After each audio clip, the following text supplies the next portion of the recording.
আল্লাহ তাআলা যে দিন আমাদের নিকট পাঠাইছেন রাসূলের মাধ্যমে, রাসূলের উপরে যে কোরআন নাজিল করেছেন তার অসংখ্য আয়াতের মধ্য থেকে আমি একটি আয়াত তেলাওয়াত করলাম। সে আয়াতটা হচ্ছে আল ইয়াউমা আকমালতু লাকুম দীনাকুম ওয়া আকমামতু আলাইকুম নি'মাতি ওয়া রাদিতু লাকুমুল ইসলাম দীনা।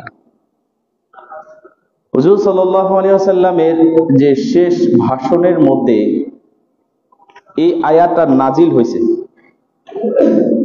এখন এই আয়াত নাজিল হওয়ার পরে রাসূল সাল্লাল্লাহু আলাইহি ওয়াসাল্লাম 84 দিন অথবা 85 দিন দুনিয়ার মধ্যে জীবিত ছিলেন। এরপরে দুনিয়া থেকে বিদায় নেন। ইহুদিরা এই আয়াত যখন নাজিল হয় হযরত ওমর ইবনুল খাত্তাব রাদিয়াল্লাহু তাআলা আনহুকে ওনাকে বলেন যে এই আয়াত যেদিন নাজিল হয়েছে, যদি আমাদের গ্রন্থে ইহুদি ধর্মে, ইহুদিরা তো অনেক জ্ঞানী নিজেদেরকে মনে করে, হওয়ার পিছনে কারণও আছে। আসমানি খাবার তারা ভক্ষণ করেছেন ইত্যাদি ইত্যাদি, কোরআন মাজিদের মধ্যে এগুলা আছে।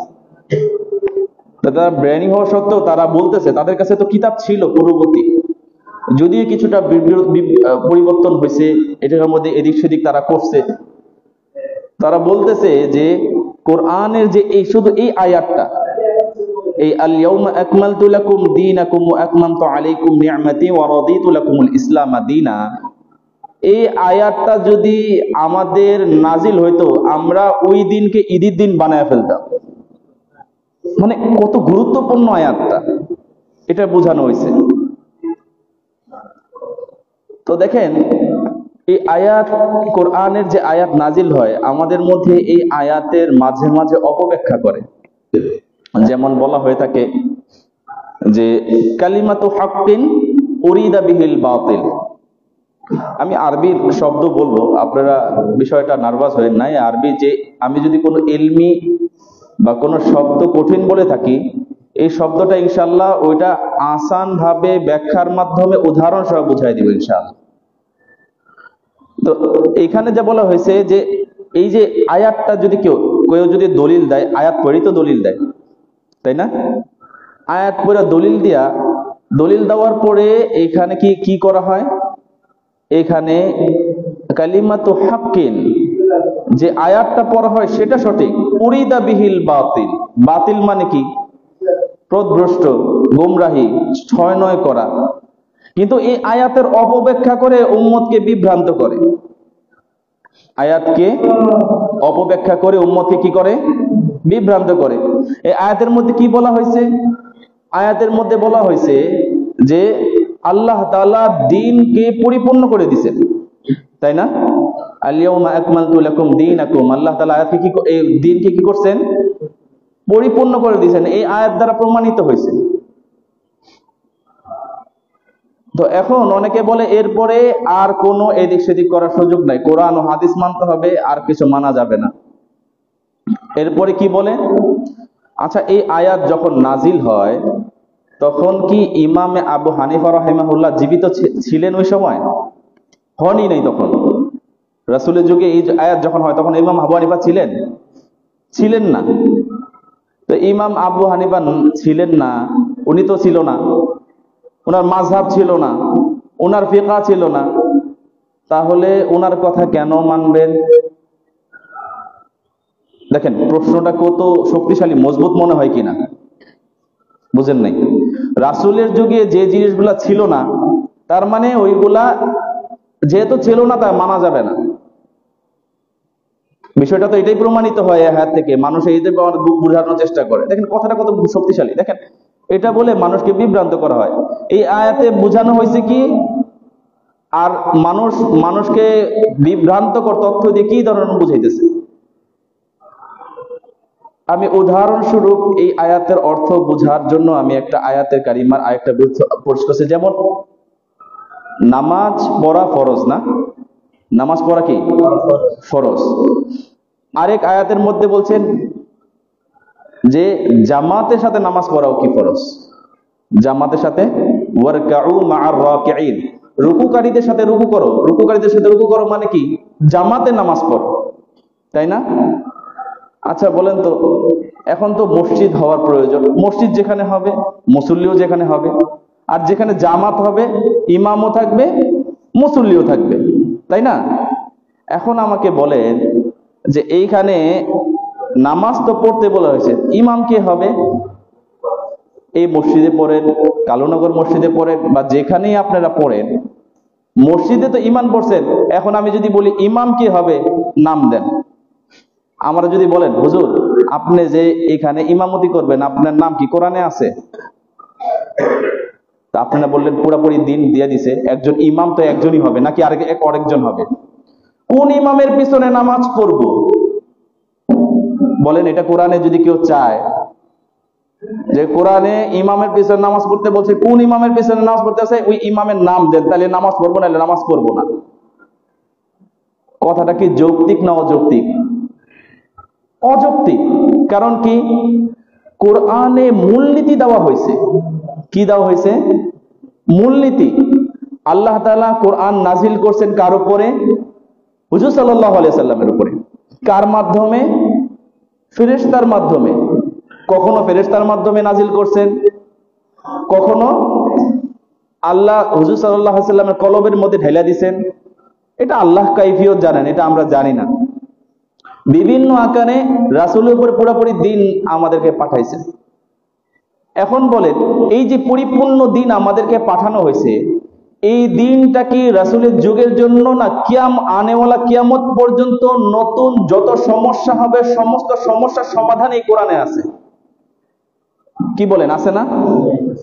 তো এখন আমি যদি বলি মাইকের কথা বলি, নতুন নতুন বিকাশ আসতেছে, বিকাশের কথা বলি, তো এগুলা কি কোরআনে আছে? তো আল্লাহ বলতেছে আমি তোমাদের দিনকে পরিপূর্ণ করে দিছি, আর অন্য জায়গায় আমি অধিকাংশ মাসালা যেখানে পাইতেছি সেখানে কোরআন এবং হাদিসের মধ্যে মাসালা নাই। নাউজুবিল্লাহ। তাহলে কোরআন কি মিথ্যা নাকি? কোরআন তো মিথ্যা হতে পারে না। বলা হয়েছে যে কোরআন কিয়ামত পর্যন্ত আসার জন্য যত নীতিমালা আছে সমস্ত নীতিমালা কোরআন হাদিসের মধ্যে আমি দান করছি। এখন কোন অস্পষ্টতা আছে? আরেকটা উদাহরণ দিয়ে বুঝাই। যেমন পরিষ্কার পরিচ্ছন্ন করার জন্য সাবান আবিষ্কারক হয়েছে, তাই না? এখন সাবান আবিষ্কারের যে উৎপাদন গুলা যা দ্বারা উৎপাদন করা হয়, ওই সাবানের ম্যাটেরিয়ালস গুলা, ওই সাবানে উৎপাদনকারী যে ম্যাটেরিয়ালস, যে পদার্থগুলা প্রয়োজন, এখন ওই পদার্থগুলা যদি কোনো কোম্পানির কাছে থাকে তখন সে যে কোনো সাবান ইউজ করতে পারে। যে কোনো পরিষ্কারের যে সাবান সেটা কি করতে পারবে? সে তৈরি করতে পারবে, তাই না? গ্লাস পরিষ্কার করার জন্য একটা প্রয়োজন, কাপড় ধোয়ার জন্য এক ধরনের সাবানের প্রয়োজন, ক্লিনার প্রয়োজন, গায়ে দেওয়ার জন্য একটা প্রয়োজন। এখন কি তার জন্য কি আলাদা আলাদা কোম্পানি খুলতে হবে, নাকি ওই উৎপাদিত যে সাবান পরিষ্কার হয় ওইটা দিয়ে মানুষ সবকিছু বানাইতে পারবে? কথা বুঝেন নাই? বুঝে থাকলে বলেন, না বুঝলে বলেন যে বুঝি নাই। বুঝছেন ভাই? জি, মাশাআল্লাহ। সবাই বললে বুঝবো, না বললে বলবো যে বুঝি নাই, তাহলে আরো বুঝাইতে হবে। কারণ আমার উদ্দেশ্য হলো কথা বুঝানো। আমার উদ্দেশ্য এটা না কোন একটা গোজামিল দিয়ে বানোয়াট কথা বলে বানোয়াট কিচ্ছা দিয়ে সময় পার করে দেওয়া, এটা উদ্দেশ্য না। দিনকে বোঝানো উদ্দেশ্য। মানুষ যেন দিন বুঝে, মানুষ যেন বিভ্রান্ত হওয়া থেকে দূরে থাকে, এটাই উদ্দেশ্য। তো আমাদের তো পরিপূর্ণ দিন আমাদেরকে বুঝতে হবে। আমরা যদি দিন পরিপূর্ণ না বুঝি তাহলে এই দিন মোতাবেক চলবো কিভাবে? আমি বললাম যে ভাই পরিপূর্ণ দিন সকলে মানা প্রয়োজন নাকি শুধু কয়েকজন মানলে হবে? সবার মানার প্রয়োজন। এখন যদি পরিপূর্ণ দিন আমার প্রত্যেকের প্রয়োজন হয়, এখন এই দিনটা কি আমাদের জানা বোঝা আমাদের জন্য প্রয়োজন কি প্রয়োজন না? প্রয়োজন। মাশাআল্লাহ। তো এইখানে আমরা কি বুঝলাম? যে আল্লাহ তাআলা এই আয়াত দ্বারা প্রমাণিত করেছেন যে যতক্ষণ পর্যন্ত পরিপূর্ণ কিয়ামত পর্যন্ত যত নীতিমালা প্রয়োজন আমি কোরআন কারিমের মধ্যে এবং হাদিসের মধ্যে সবকিছু দিয়ে দিছি। এখন কোরআনে কি আছে, হাদিসের মধ্যে কি আছে? হাদিসের মধ্যে আছে ইদা হাকামাল হাকিম ফাজতাহিদু ফালাহু আজর। এই যে হাদিসের মধ্যে আছে যে সংকলন করতে হবে, মুজতাহিদ কোরআন হাদিস থেকে সংকলন করে মাসালা বের করবে। ইয়া আইয়ুহাল্লাযীনা আমানু আতিউল্লাহ ওয়া আতিউর রাসূল ওয়া উলিল আমরি মিনকুম, আল্লাহকে মানো, আল্লাহ রাসূলকে মানো, ফুকাহায়ে কেরামকে মানো, ফিকহ মানো, ফতোয়া মানো। এখন আল্লাহ তো মূলনীতি দিয়ে দিছে। আল্লাহ কি দিয়ে দিছে? মূলনীতি দিয়ে দিছে। এখন এই মূলনীতি থেকে আমাদেরকে বের করতে হবে কাকে মানতে হবে, কাকে মানতে পারবো না, কোনটা শরীয়ত, কোনটা শরীয়ত না, কোনটা হক, কোনটা বাতিল, কোনটা জায়েজ, কোনটা না জায়েজ। এগুলা কোরআন কিয়ামত পর্যন্ত যত নতুন নতুন যত কিছু আবিষ্কার হবে, সমস্ত কিছুর উৎপাদন করার যে মূলনীতি, উসুল, এই উসুলটা আল্লাহ তাআলা কোরআন ও হাদিসের মধ্যে দিয়ে দিছে। এখন বলেন, এখন ইমাম আবু হানিফা রাহিমাহুল্লাহ যদিও পরে আসছেন, কিন্তু উনি তো উনার পরিবর্তে যদি অন্য যেও হইতো, যদি পরিপূর্ণ শরীয়ত সর্বপ্রথম সংকলন করেন মূলনীতিগত ভাবে, কোরআনের মূলনীতি তো বের করতে হবে, কোরআনের মধ্যে কি করতে হবে? বের করতে হবে। বের করে ওই মূলনীতি অনুবাকে মানুষকে বুঝাইতে হবে। একটা হলো মূলনীতি, আরেকটা হলো মূলনীতি থেকে শাখাগত মাসালা বের করা। উনি দুইটা কাজই করছেন। এক নম্বর কাজ করছেন, মূলনীতিগুলা বের করে দিয়েছেন, ওই যুগের যত মাসালার ওনার কাছে আসতে সমস্ত মাসালা এক জায়গায় জমা করছেন, এটা সমাধান জমা করছেন, এবং পরবর্তীতে কিয়ামত পর্যন্ত যত মাসআলা আসবে সমস্ত মাসআলার সমাধানের নীতিমালা ফিকহের মাধ্যমে সন্নিবেশিত করে আমাদের নিকট সহজ করে দিয়েছেন। এই জন্য মেরে মুহতারাম, এই জন্য কোরআন বুঝতে হলে কোরআন অনুযায়ী কোরআনের হাকিকত বুঝতে হবে। কোরআন বুঝতে হলে উলামায়ে কেরামের প্রয়োজন। কোরআন বুঝতে হলে, দ্বীন বুঝতে হলে উলামায়ে কেরামের প্রয়োজন। এই জন্য হাদিসে কারিমার মধ্যে থেকে এক হাদিস পড়ছি, আল্লাহ রাসূল সাল্লাল্লাহু আলাইহি ওয়াসাল্লাম ইরশাদ ফরমান যে উগদু আলিমান আও মুতাআল্লিমান আও মুস্তামিআন আও মুহিব্বান ওয়ালা তাকুনুল খামিসাতা ফাতুহলিকা। তুমি প্রথমে কি হও? হয়তো আলেম হও। আপনারা সবাই যদি আলেম হন, কোনো সমস্যা আছে? কোনো সমস্যা নাই। আচ্ছা, তুমি আলেম হতে পারো নাই, আও মুতাআল্লিমান, তাহলে কি করো? একজন আলেমের ছাত্র হও, মুতাআল্লিমান তার শিষ্য হও, তার কাছ থেকে অন্বেষণ করো, জ্ঞান অন্বেষণ করো, জ্ঞান আরোহণ করো, তার কাছ থেকে জ্ঞান শিখো। আও মুতাআল্লিমান আও মুস্তামিআন, এবং তাদের কথা শোনো। আও মুহিব্বান, অথবা তাদেরকে মহব্বত করো। ওয়ালা তাকুনুল খামিসাতা ফাতুহলিকা, পঞ্চম নাম্বার হইও না, ধ্বংস হয়ে যাবে। এটা আমার কথা না, রাসূলের কথা। রাসূল আরেক হাদিসের মধ্যে বলছেন আল উলামা ওয়ারাসাতুল আম্বিয়া, উলামায়ে কেরাম কার ওয়ারিস? নবীদের ওয়ারিস। নবীদের কি মালের ওয়ারিস নাকি ইলমের ওয়ারিস? ইলমের ওয়ারিস। নবী যে ইলম নিয়ে আসছেন, ওই ইলম দ্বারা আমাদেরকে নিজে উপকৃত হবে এবং অন্যকে উপকার দান করবে। এই জন্য মেরে মুহতারাম, আমাদের ওস্তাদ ইলিয়াস গুমান সাহেব উনি বলেন যে দেখেন, आलिम वो आलिम है जैसा भी है वो आलिम है। आलिम तो आलिम, সে যেমনই হোক সে আলেম। সে যদি প্রদভ্রষ্ট আলেম হয় তাহলে কি হবে? তার কথা তোমাদের শোনার প্রয়োজন নাই। আর যদি হক আলেম হয়ে থাকে তার কথা তোমরা শোনো। এখন এই যে কার কোন আলেমের সমালোচনা করতে হবে, কোন আলেমের সমালোচনা করতে হবে, আমরা করতে পারি। কারণ কি? কারণ মানুষকে সতর্ক করার জন্য কেউ ভুল পথে কাউকে যদি দিক নির্দেশনা দেয়, দেখছে আমরা বলবো না এটা। কিন্তু সাধারণ মানুষ ইলম না থাকার কারণে কে সঠিক কে ব্যাঠিক সে তো নির্ণয় করতে পারবে না। এই জন্য আর মহব্বত করতে বলছেন। এখন মহব্বত না করে আমরা উলামায়ে কেরাম কি করি? টাইট দিয়ে রাখি। কি করি? টাইট দিয়ে রাখি। মসজিদের, আমি সবার কথা বলছি না, যেমন আমাদের এই মসজিদের মধ্যে আমি যেভাবে ইচ্ছা বয়ান করতেছি, যেভাবে ইচ্ছা করছি, আমার পূর্ণ স্বাধীনতা দেওয়া দান করছে। অনেক জিহাদের কথা বলতে অনেক মসজিদে সমস্যা বলে। রাজনীতিক যেটা প্রেক্ষাপটের প্রয়োজন, মানুষ বিভ্রান্ত হচ্ছে, এই ধরনের কথা বলতে অনেক মানুষের গলা চেপে ধরে। ধরে কি ধরে না? সব মসজিদে তো এরকম করে না, করে তো যারা করে তাদেরকে বলতেছি হুজুরদেরকে টাইট দিতে হবে। দেখেন আশেপাশে আপনারা দেখবেন আর কি, ইমামদেরকে টাইট দিয়ে রাখতে হবে, ভুল হলে তাকে বোঝান, না বুঝলে দায়িত্বশীলদেরকে বলান যে সংশোধন হওয়ার জন্য। যদি আপনার সংশোধন করাই আপনার মূল উদ্দেশ্য হয়ে থাকে, মানুষ ভুল হইতেই পারে, কেউ তো আর ফেরেশতা না এবং নবীও না, ভুল হওয়াটাই তো স্বাভাবিক। এখন ভুল ধরে দেওয়া কি উত্তম জিনিস নাকি তার বিরোধিতা করা উত্তম জিনিস? ভুল ধরে দেওয়া আমাদের জন্য উত্তম জিনিস। ভুল করতেই পারে, একটা জিনিস কেন মুয়াজ্জিন সাহেব এরকম করলো, কেন ইমাম সাহেব করলো, কেন করলো তাকে বুঝান গিয়া। হয়তোবার কোনো তার অবশ্যই ভুল হইতে পারে, সে ভুলের ঊর্ধ্বে না, অবশ্যই বলতে পারে, ভুল করে না যেরকম না, অনেক অসংখ্য আছে এমন ভুল করতে পারে যার মুখে নেওয়া যায় না, এরকম হয় না এরকম সময় হয়। কিন্তু তার বিরুদ্ধে কতটুকু তার সাথে বিরোধিতা করা যাবে সেটা আমার বুঝতে হবে, বাড়াবাড়ি করা যাবে না। দায়িত্বশীল আছে তাদের সাথে আলোচনা করতে হবে, যারা দায়িত্বশীল আছে অনেক সময় অনেক তারা কি করেন, এমন চাপ দেয় মনে হয় যে গোলাম বানায় রাখছে। আল্লাহ রাসূল বলছে মহব্বত করতে আমরা তারা গোলাম বানায় রাখছি, টাকা দেই না, আপনি কি এমনি এমনি নামাজ পড়ান, টাকা দেই না, কি পারপাস টাকা দেন? নামাজের জন্য টাকা দেন। যদি বলেন যে নামাজ পড়ানোর জন্য টাকা দিই, তাহলে ইমামের নামাজ হবে না। ইমাম যদি বলে আমি নামাজ পড়াই এই জন্য টাকা দেন, আমি আপনাদেরকে বয়ান করি এই জন্য টাকা দেন, আমার জন্য এই টাকা হালালই হবে না। কেন দেন?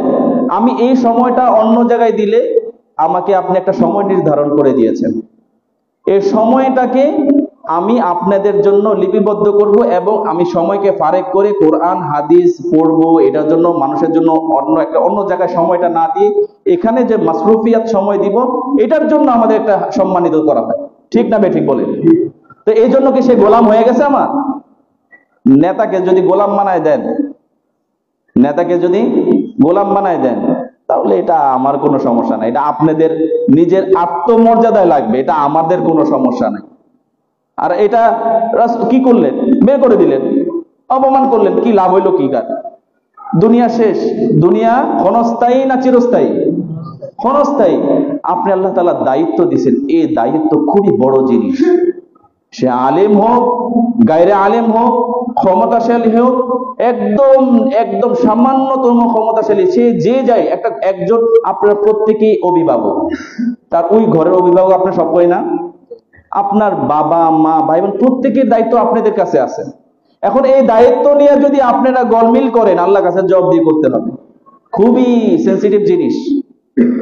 তো মেরে মোহতারাম দোস্ত বুজুর্গ, আমি যে কথাটা বলতেছিলাম যে পরিপূর্ণ দিন আমাদের কি করতে হবে, মানতে হবে, পরিপূর্ণ দিন আমাদের অনুযায়ী চলতে হবে, এটা আমার আপনার প্রত্যেকেরই দায়িত্ব।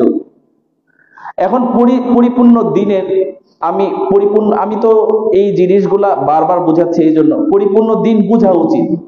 না বুঝলে মানবো কি করে? আমি না বুঝলে অন্যকে বুঝাবো কি করে? অন্যকে তো বোঝানো সম্ভব না। তো পরিপূর্ণ দিনকে 4টা বিষয়ের মধ্যে সীমাবদ্ধ করা হয়েছে। কয়টা জিনিসের উপরে? 4টা বিষয়ের উপরে। একটার নাম হচ্ছে ইতিকাদাত, ইবাদাত, আখলাকিয়াত, মালিয়াত। 1 নাম্বার হচ্ছে আকীদা। আপনারা বলে, অনেকে বলবে দেখেন ভাই আকীদা কেন বলেন? আকীদা মানেও বিশ্বাস, ঈমান মানেও বিশ্বাস। আচ্ছা বলেন তো, ঈমান মানে যে নামাজের উপরে বিশ্বাস করতে হবে, তারপরে রাসূল সাল্লাল্লাহু আলাইহি সাল্লামকে, যে এই ঈমান বলতে কি আমরা সবকিছু বুঝি? না, বুঝি যে আল্লাহকে মানতে হবে, এটা বুঝি, তাই না? কিন্তু ভাই ঈমানের একটা ভুল ব্যাখ্যা আমাদের সামনে আসছে। আমি মুমিন, কেন? আমি মুসলমান, আল্লাহরে মানি, বাস আল্লাহরে মানি, আমি মুমিন হয়ে গেছি। কিন্তু এটা একটা ঈমানের পরিপূর্ণ সকল ঈমানকে একটা পারিভাষিক অর্থের মধ্যে সীমাবদ্ধতা করা হয়েছে, এটাকে বলে ইতিকাদাত, আকীদা। আপনারা হয়তোবা যারা এখানে ছোটকালে 2-3 কিতাব বইয়ের মধ্যে বা 8 কিতাব মধ্যে আছে আকীদা কি জিনিস পড়ায় না? পড়ানো হয়, এখনো আছে, মাঝখানে ছিল কিনা জানি না, কিন্তু এখন আবার নতুন করে এই বিষয়গুলো সংযোজন করা হয়েছে। যে আকীদা কাকে বলে? বিশ্বাসকে বলে। আকীদা কাকে বলে? বিশ্বাসকে বলে। এখন আকীদার মূল আকীদা ইতিকাদাত, আর এটা হলো ইবাদাত। ইবাদত কি? আমল, আমরা যে আমলগুলা করি। 3 নাম্বার আখলাকিয়াত, মানুষের আখলাক কিরকম হবে, মানুষের কিরকম কি হবে, স্বভাব চরিত্র কিরকম হবে। আর 4 নাম্বার হচ্ছে মালিয়াত, মাল কিভাবে আর্ন করব, কিভাবে খরচ করব, হালাল পন্থায় না হারাম পন্থায়, এই চারটা মূলনীতি পরিপূর্ণ জেনে তার উপরে আমল করার নাম হলো কি পরিপূর্ণ দিন। তার মধ্যে নাম করা কি পরিপূর্ণ। এখন বলে এই যে চারটা জিনিস আখলাকে মালিয়াতের মধ্যে, এখন এই মালিয়াতের মধ্যে কোন বিষয় আছে, কয়টা বিষয় আছে? 5টা বিষয়। তারপরে ইবাদতের মধ্যে 5টা বিষয় আছে, আখলাকিয়াতের মধ্যে 5টা বিষয় আছে। নামাজ যেরকম ফরজ, মাল হালাল উপার্জন করাও সেরকম ফরজ। কেউ যদি হালাল মাল উপার্জন না করে, হুজুর দোয়া তো করি, দোয়া তো কবুল হয় না, হবে কিভাবে? আমার খাওয়া তো হালাল না। হালাল খাওয়া যেই পর্যন্ত বক্ষণ না করবো সেই পর্যন্ত ভাই দোয়া তো কবুল হবে না। দোয়া কবুল হবে? দোয়া তো কবুল হবে না। আর সমস্ত মাল হালাল, ঈমানও আনতেছি, ইবাদতও করতেছি, কিন্তু সবার সাথে আমার ব্যবহারটা খুবই খারাপ হয়। আমার ছেলে মেয়ের সাথে আমি খারাপ ব্যবহার করি, আমার স্টাফদের সাথে যেই ধরনের ব্যবহার করা উচিত সেই ধরনের ব্যবহার করি না। জালেমদের বিরুদ্ধে চারণ করা উচিত, আমি জালেমদের বিরুদ্ধে, জালেমদের পক্ষে নেই। এটা কি আখলাকের মধ্যেই তো একটা বৈশিষ্ট্য নাকি? আবার সুজাআত একটা বিষয় আছে, আখলাকের মধ্যে সাহসিকতা, বীর পুরুষ হইতে হবে। এখন আমরা কি বলি, এই বিষয় নিয়ে পরে আলোচনা করবো। আমার মূল হচ্ছে আজকে আকীদা, সেজন্য অল্পতার কারণে কতটুকু বলতে পারবো। তো এখন দেখেন যে সুজাআত, সাহসিকতা কি এমন বলছে, লাইসা শাদীদু বিসুরআতি ইন্নামা শাদীদুল্লাযী নাফসুহু ইনদাল গাদাব। হাদিসের মধ্যে আসছে। আমরা বীর কাকে মনে করি? যে যার ইচ্ছা সবাই ভয় পায়, তাই না? যাকে ভয় পায় ওই অনেক সাহসী। কেন? ওরে অনেক ভয় পায়, ওর কোনো ভয়ও নাই। যার ইচ্ছা গায়ে হাত তোলে, যার ইচ্ছা যার সাথে ব্যবহার করে, খারাপ ব্যবহার করে, যার ইচ্ছা গালিগালাজ করে, ওরে কি মনে করি আমরা? সাহসী। আল্লাহ রাসূল বলছেন এই ব্যক্তি সাহসী না। সাহস ওই ব্যক্তি, ইন্নামা শাদীদুল্লাযী নাফসুহু ইনদাল গাদাব, ওই ব্যক্তি বীর যে কিনা নিজের রাগকে কন্ট্রোল করতে পারে, এবং রাগকে শুধু কন্ট্রোল করবে না, যেখানে রাগ প্রয়োগ করা প্রয়োজন সেখানে প্রয়োগ করবে। দিন যেখানে রাগ প্রয়োগ করতে বলে সেখানে রাগ দেখাবে, আর জিন যেখানে রাগ দমাইতে বলে সেখানে সে সবর করবে, শুকর করবে, নমনীয়তা অর্জন করবে। এটাই হলো তো দিন। কি বলেন ভাই? তো এই জন্য এই সমস্ত কিছু, এগুলো সমস্ত কিছু ফরজ। আমরা ইবাদতের অনেক কিছু ফরজ মনে করি, কিন্তু এই বিষয়গুলো ফরজ মনে করি না। তো প্রথম দিনের প্রথম নাম্বার হচ্ছে ইতিকাদ, আকীদা। অনেক সময় আকীদার ব্যাখ্যাই জানি না। এখন আমি যদি পরিপূর্ণ আকীদা না জানি, দিন না জানি, দিনের মতো চলবো কিভাবে? দিনের উপর চলবো কিভাবে? এই জন্য এই আকীদারও 5টা জিনিস আছে। আকীদার কয়টা বিষয়? মূল বিষয় 5টা। আকীদার মূল বিষয় কয়টা? 5টা। 1 নাম্বার হলো তাওহীদ। 1 নাম্বার কি ভাই? তাওহীদ। 2 নাম্বার হলো রিসালাত, যেমন রাসূল সাল্লাল্লাহু আলাইহি ওয়াসাল্লাম, রাসূল সাল্লাল্লাহু আলাইহি ওয়াসাল্লাম, সমস্ত নবী আলাইহিস সালাম যারা আছেন, রিসালাত। আর 3 নাম্বার হচ্ছে ফেরেশতা। 3 নাম্বার কি? ফেরেশতা। 4 নাম্বার হলো কিতাব, আসমানে যত কিতাব আছে সমস্ত কিতাব। আর 5 নম্বর হচ্ছে মাবউস, মানে পুনরুত্থান। 5 নাম্বার কি? কিয়ামত। এক কথায় এটাকে মাবউস বলে, কিয়ামত বলে, বিভিন্ন কোরআনের মধ্যে বিভিন্ন আকারে বিভিন্ন শব্দ দ্বারা প্রমাণিত। এই জন্য মেরে মুহতারাম বুজুর্গ, তাওহীদ 1 নাম্বারটা কি? তাওহীদ। এখন তাওহীদের মধ্যে 3টা প্রকার আছে। প্রথম কি বললাম? শরীয়তের মূলনীতি কয়টা? 4টা। শরীয়তের মূলনীতি কয়টা? 4টা। 1 নাম্বার কি? আকায়েদ। 2 নাম্বার আমাল। 3 নাম্বার আখলাক। 4 নাম্বার মালিয়াত। এই 4টা জিনিস পরিপূর্ণ দিন। এখন এই 4টা জিনিসের মধ্যে আবার প্রথম যে আকায়েদ, এটার মধ্যে আকায়েদ কয় প্রকার? 5 প্রকার। তাওহীদ, রিসালাত, রাসূল, আম্বিয়া কেরাম, 3 নাম্বার ফেরেশতা, 4 নাম্বার কিতাব, আসমানি কিতাব সমূহ 100টা সহিফা, আর 4টা বড় বড় কিতাব, তাওরাত, ইনজিল, জবুর, কোরআন। এই 4টা কিতাব আর ফেরেশতা, আর সর্বশেষ হলো কিয়ামত। এই 5টা বিষয়ের উপরে ইয়াকিন আনা প্রত্যেকের জন্য প্রয়োজন। এখন প্রত্যেকটা আবার কি আছে, যেমন তাওহীদ, তাওহীদ কয় প্রকার? 3 প্রকার। তাই কয় প্রকার ভাই? 3 প্রকার। 1 নাম্বার হলো আল্লাহ তাআলা আছেন, আমাদের সৃষ্টিকর্তা কি আছেন। আর 2 নাম্বার হচ্ছে যে আল্লাহ তাআলা একক, তার কোনো শরীক নাই। আর 3 নাম্বার হচ্ছে জাত ও সিফাত, তার গুণবাচক এবং গুণবাচক দিক থেকে তার কোনো সমকক্ষ নাই, তার জাতের দিক থেকে কোনো সমকক্ষ নাই। এই 3টা বিষয়।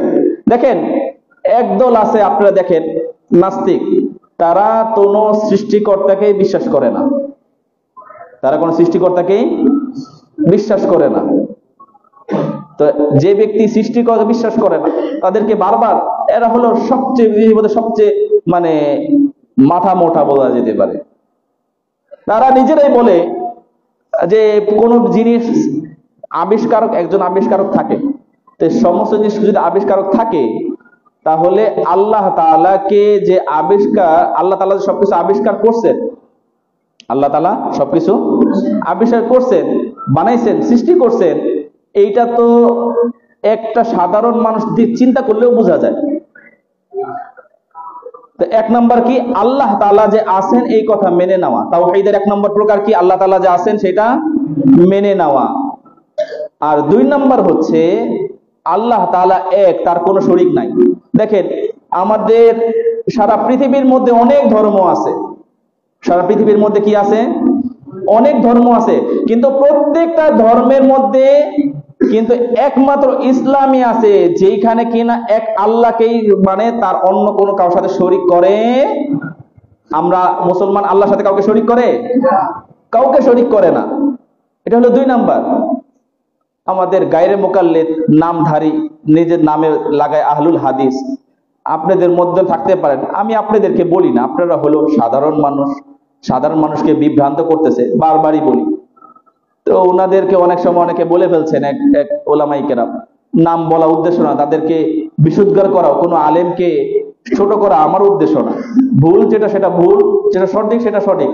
সে বলতেছেন যে যারা ইহুদি তারাও একাত্মবাদে বিশ্বাসী, অথচ ইহুদি উজাইর আলাইহিস সালামকে আল্লাহ তাআলা পুত্র মনে করে। নাউজুবিল্লাহ। যে আল্লাহকে পুত্র মনে করে সে কি একাত্মবাদে বিশ্বাসী হয়? হইতে পারে কখনো? তাই এক হইল কিভাবে? তারই একজন ব্যক্তিত্ব, উনি বলতেছেন আবু জেহেল যদিও আল্লাহ তাআলাকে মানত, ভস করত, আমি চাইলে আপনাদেরকে দেখাইতে পারি।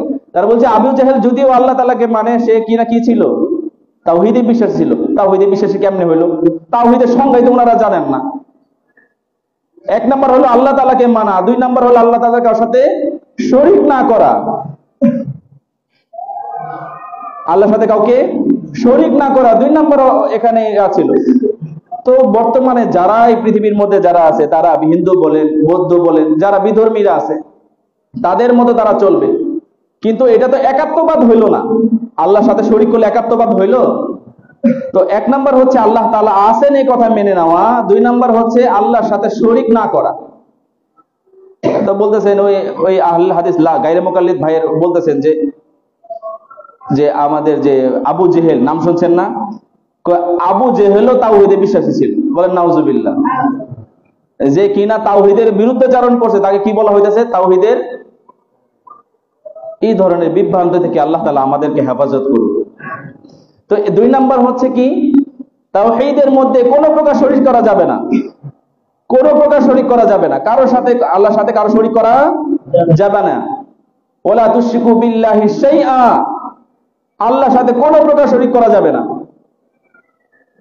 আর 3 নাম্বার হচ্ছে আল্লাহ তাআলাকে মানে, আল্লাহ তাআলাকে একও জানে। কিছু মুসলমান, নামধারী মুসলমান, তারা মুসলমান আছে কিন্তু আল্লাহ তাআলাকে দেহবাদী মানে। কি মানে? দেহবাদী। মুসলমান পরিচয়, তাদেরকে বলে মুজাসসিমা। তাদেরকে কি বলা হয়? মুজাসসিমা। এই যদিও 3য় প্রকারে তারা যেহেতু বলে আল্লাহ তাআলাকে মানে, কিন্তু আল্লাহ তাআলাকে মানে, ইসলামও মানলো, রাসূলকেও মানলো, কিন্তু আল্লাহ তাআলাকে মানতেছে হলো জিসিম বিশিষ্ট, শরীর বিশিষ্ট। কি বিশিষ্ট? আল্লাহ তাআলা শরীরের মুখাপেক্ষী। এটা হযরত হাসান, ইমাম হাসান রাহিমাহুল্লাহ উনি ওনার কিতাবের মধ্যে লেখেন, মানে শরীর ওইটাকে বলা হয় দাঁড় জোড়া বিশিষ্ট। যেমন আমার প্রত্যেকটা অঙ্গের মধ্যে কি জোড়া আছে না? জোড়া আছে না? আল্লাহ তাআলা এইসবের মুখাপেক্ষী না অমুখাপেক্ষী? আল্লাহ তাআলা শরীরের জন্য কোনো মুখাপেক্ষী না। আল্লাহ তাআলা শরীরের জন্য কোনো কি না? মুখাপেক্ষী না। মুসলমান হয়েও যদি কেউ বলে আল্লাহকে মানলো, রাসূলকে মানলো, কিন্তু আল্লাহ তাআলার জাত ও সিফাতের মধ্যে যদি, আল্লাহ তাআলার বৈশিষ্ট্যের মধ্যে কেউ যদি উল্টা পাল্টা ঈমান আনে, সে একাত্মবাদের স্বীকার করলো। ব্যাপারটা বুঝে আসতেছে? এরকম ভাইঙ্গা ভাইঙ্গা আপনারা, এইটা আপনার প্রত্যেকের প্রয়োজন। শুধু একাত্মবাদ, আমি তো রাসূলের তাওহীদে যাই, রিসালাতে যাই নাই, এই জন্য আল্লাহ চাহে তো বিষয়টা আরো সংক্ষিপ্ত ভাবে, আমি সংক্ষিপ্ত ভাবে বলতেছি। এক নাম্বার কি? আল্লাহ তাআলাকে মানা। এক নাম্বার কি ভাই বলেন? আল্লাহ তাআলাকে মানা। দুই নাম্বার হচ্ছে আল্লাহর সাথে শরীক না করা, আল্লাহ তাআলা একক। আর তিন নাম্বার হলো আল্লাহ তাআলার সাথে কোনো জিসিম না মানা। তিন নাম্বারে আরেকটা বিষয় হচ্ছে বেদাতিরা। দুই নাম্বারও বেদাতি করে, তিন নাম্বারও বেদাতি করে। তিন নাম্বারটা কারা? বলছে অনেকে দেখবেন যে আল্লাহ ছাড়া অন্য কারো কাছে প্রার্থনা করে, ইয়া আলী মাদাদ। অনেকে বলে না, শিয়ারা বলে না ইয়া আলী মাদাদ, হে আলী সাহায্য করো, বলে না? অনেক সময় আমাদের মধ্যেও দেখবেন দুষ্টামির ছলে হোক আর দিয়েছে শিরকি মতো কথা বের হয়ে যায়, ইয়া আলী বলে টান দেয়। মানে ওই যে যারা কাজ করে শক্তিশালী টান দিয়ে কি বলে? ইয়া আলী। আবার অনেকে বলে পীর সাহেব। পীর সাহেব কি করবে? আমাদেরকে জান্নাতে দিবে। বলেন নাউজুবিল্লাহ। কোন পীর জান্নাতে নিতে পারবে না। সে নিজেরই ফিকির নাই, সে নিজের ঠিকানাই করতে পারে না, সে আরেকজনকে কিভাবে জান্নাতে নিবে? বুঝে আসছে ভাই? এই জন্য যারা মানুষের নিকট সাহায্য চায়, পীরের নিকট যে সন্তান চায়, যত কিছু চাওয়ার দরকার কার কাছ থেকে চাইবো? আল্লাহর কাছে চাইবো। আল্লাহর কাছ থেকে যা কিছু প্রয়োজন আল্লাহর কাছ থেকে আমরা চাই নিব। আমাদের যত সুখ, যত ধরনের আমাদের পেরেশানি কার কাছ থেকে চাবো? আল্লাহর কাছ থেকে চাবো। আল্লাহ ছাড়া এই দেওয়ার ক্ষমতা কারো নাই। এই জন্য তার নাম কি? লা ইলাহা ইল্লাল্লাহ। মেরে মুহতারাম হাজিরিন, এই যে আমাদের এই যে তৃতীয় প্রকার মুসলমানদের প্রকার, এখানেই হলো আমাদের বড় ধরনের ফিতনা। এখানে মাসুম মানুষের থেকে জিনিস চায়, বিশ্বাবের থেকে জিনিস চায়, আরো কত ধরনের আমাদের মাখলুকে তো কোনো দেওয়ার ক্ষমতাই নাই। মানবকে শক্তিশালী মনে করা, সে আমার সাহায্য করবে, এই ধরনের দিলে লালন করা, এটা একাত্মবাদ, তাওহীদের বিপরীত। এটা কিসের বিপরীত ভাই? তাওহীদের বিপরীত। কিসের বিপরীত? তাওহীদের বিপরীত। এইটা শুধু আল্লাহ তাআলার এক অদ্বিতীয়। এবং যেমন ধরেন আরেকটা বিষয় আছে, আল্লাহ তাআলার কিছু নাম আছে, সিফাতি। এক নাম্বার আল্লাহ তাআলা জাত নিয়ে আলোচনা করলাম, এখন সিফাত নিয়ে আলোচনা করতেছি। আল্লাহ তাআলার সিফাত বা বৈশিষ্ট্য, গুণবাচক কিছু নাম আছে। কিছু গুণবাচক যে নাম আছে, যেমন আলিয়ুন, এটা আল্লাহ তাআলা গুণবাচক নামের একটা অংশ। আল্লাহ তাআলা গুণবাচক কিছু নাম আছে যেগুলা মানুষে ব্যবহার করতে পারে।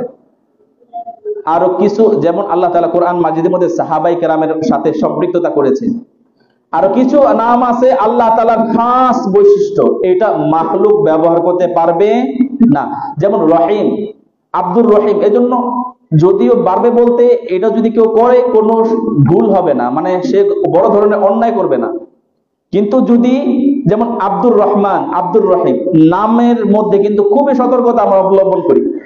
রহমান, রহিম, নাউজুবিল্লাহ, এগুলা বলা যাবে না। এই আল্লাহ তাআলার গুণবাচক কিছু নাম আছে, এই গুণবাচক নাম আমাদেরকে মানতে হবে। যেমন রহমানটা বললেও এত ধরনের অন্যায় হবে না, রহিমটা বললে এত ধরনের অন্যায় হবে না। রহিম এদিকে আসেন। আব্দুর রহিম না বললে অনেক সময়, আব্দুর রহিম শব্দ মুখে আসে না, রহিম রহিম বলে অনেক সময়, এটাও ঠিক না, আব্দুর রহিমই বলা উচিত। কিন্তু রহমান যেটা আল্লাহ তাআলা বলছেন, এই নাম বান্দার সাথে কোনোভাবে যেতে পারে, এটা খুবই সতর্কতা থাকতে হবে। আল্লাহর নামের সাথে যদি কেউ নাম রাখি, এই জিনিসগুলো কি করতে হবে? খুব সতর্ক রাখতে হবে। কেউ যদি বলে রহমান, অমুক ব্যক্তির নাম যদি রাখে, এই রহমান এদিকে আসো, এই কথা যদি বলে অনেক বড় অন্যায়। এইগুলো আল্লাহ তাআলার একাত্মবাদের উপর আঘাত আসে। আল্লাহ ডাইরেক্ট নিষেধ আছে এই ধরনের কথা বলা। আল্লাহ তাআলা আমাদেরকে এই বিষয় থেকে হেফাজত করুন। এই জন্য আমরা কি করব, আল্লাহ তাআলা কিছু গুণবাচক নাম আছে, এই গুণবাচক নাম আল্লাহর জন্যই সীমাবদ্ধ, এই সমস্ত কিছু কোনো মুখাপেক্ষী নাই মাখলুকের সাথে। এই যে রহিম, আল্লাহ ছাড়া কোনো ব্যক্তি দয়া করতে পারবে না। আল্লাহ তাআলা রাজ্জাক, রিজিক দাতা, আল্লাহ ছাড়া কেউ রিজিক দিতে পারবে না।